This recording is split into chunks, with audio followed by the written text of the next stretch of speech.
So chapter 27 this week, which is 26 for me, is titled The Case of Telling the Story of the Other. So basically it was centered around a female by the last name of Gillette, and she was a white woman who was privileged. She knew that she was privileged. She was very aware of that, but she wanted to take her privilege and kind of give others an opportunity to tell their stories that she would be able to tell freely, but others wouldn't. She was a student. She was in a news writing and editing class, and she wasn't really fond of the course, but she did take a lot from the course to help her in her storytelling path throughout the course quarter. In the chapter, one of her assignments was to interview some people in a barbershop in a primarily Black African-American area. And she did feel out of place. She went there not only with herself, but a photographer who was, taking still photos for the story, but she did feel out of place there, being that it was more Blacks than whites.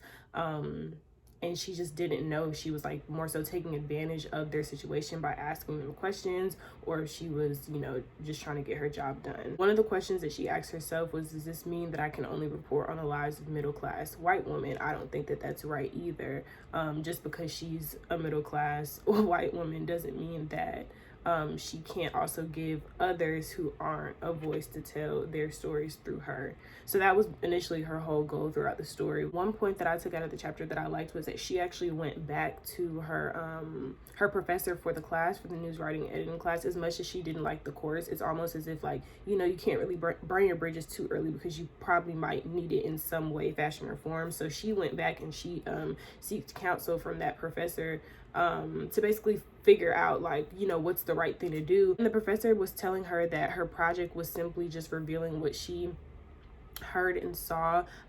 She wasn't like interrogating anybody, especially being that the people agreed to be interviewed.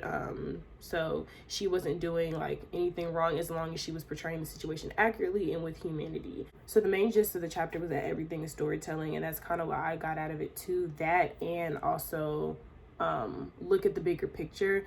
I'll start with look at the bigger picture. For that, I mean, in terms of like the class that she, didn't like, but she actually ended up like needing and liking, essentially, I feel like, just looking at what the positive attributes of a situation are compared to the negative, because it might turn, into your favor. And then also everything is storytelling. With that, I just feel like everybody has a voice, and that's like one of the main reasons why I like YouTube, for example.